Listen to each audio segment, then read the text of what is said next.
आज मी तुम्हाला फ्रेश तुरीच्या शेंगापासून मसाले भात बनवून दाखवणार आहे। त्यासाठी बघा अशा ह्या तुरीच्या शेंगा घेतल्या, त्याला सोलाने सुद्धा म्हणतात। आणि ह्याला काय केलेलं मी असं सोलून घेतल्यात बघा, त्याला स्वच्छ मोठे मोठे असे चांगले टपुरे बघा ह्यातून बी निघते। तुरीचे दाणे बघा किती मस्त असे निघालेले आहेत। अशा पद्धतीत एक वाटी भरून घेतलेले आहेत बघा, आणि एकच वाटी तांदूळ घेतलेले आहेत। जुने तांदूळ आहेत एकदम बारीकवाले, तुम्हाला जे आवडेल ते घेऊ शकता तुम्ही कोणते पण। त्यासाठी बघा साहित्य काय घेतले, कोथिंबीर घेतलेली आहे थोडीशी, सुक्क खोबऱ्याचा एवढा तुकडा घेतलेला आहे, 4 ते 5 मिरच्या तिखटाप्रमाणे घ्या, 6 पाकळ्या लसणाच्या घेतलेल्या आहेत, आणि अर्धा इंच आलं घेतले, त्याचे पातळ तुकडे करून घेतलेले। आता हे काय करणार आहे मी, मिक्सरला आबडधोबड करून घेणार आहे, पेस्ट करायची नाहीये आपल्याला। मिक्सरला बघा मी बारीक करून घेतलेलं, एकदम पेस्ट केली नाही, असं दरदर करून घ्यायचं। कुकरमध्ये बनवणार आहोत, तर त्यासाठी बघा कुकर गरम करत ठेवल्यात, गरम झालेला आहे, त्याच्यामध्ये तेल टाकून घ्यायचं आणि तेल गरम होऊन देऊया।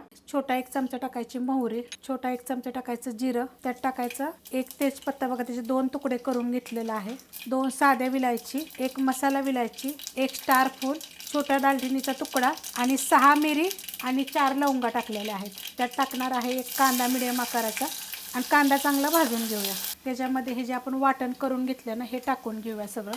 त्यात टाकणार आहे मी थोडीशी हिंग पावडर, आणि त्यात टाकायचे आपल्याला हळद, आणि हे सगळं आता चांगलं आपण भाजून घेऊया।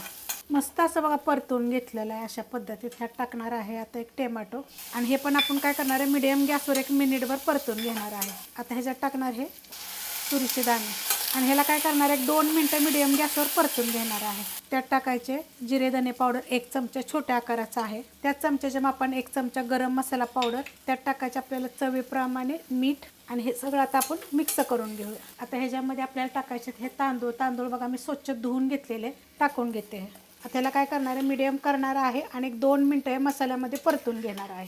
आता ह्याच्यामध्ये टाकायचे पाणी, तर या मिक्सरच्या भांड्यामध्ये जे मसाला केला होता ना, त्याच्यामध्ये मी पाणी टाकून घेतलं होतं। तर 1 वाटी तांदूळ जर असेल का नाही, तर 3 वाटी पाणी टाकायचं। तर हे पहिलं मी मिक्स करून घेते, त्याच्यामध्ये मी 1.5 वाटी पाणी टाकलं होतं बघा। आता हे 2.5 वाटी, आणि हे अर्धी वाटी।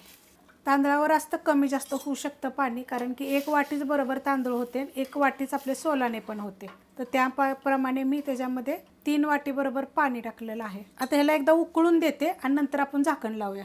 मस्त असं बघा उकळलेलं आहे, मिक्स करून घेते। गॅस आहे मिडियमच। आता मी ह्याला झाकण लावून 4 शिट्ट्या करून घेणार आहे। कुकरच्या शिट्ट्या झाल्यात बघा, आणि कुकर थंड झालेला आहे। झाकण काढून घेऊया। बघा मस्त असा भात झालेला आहे, मस्त बघा किती छान झालेला आहे अशा पद्धतीमध्ये।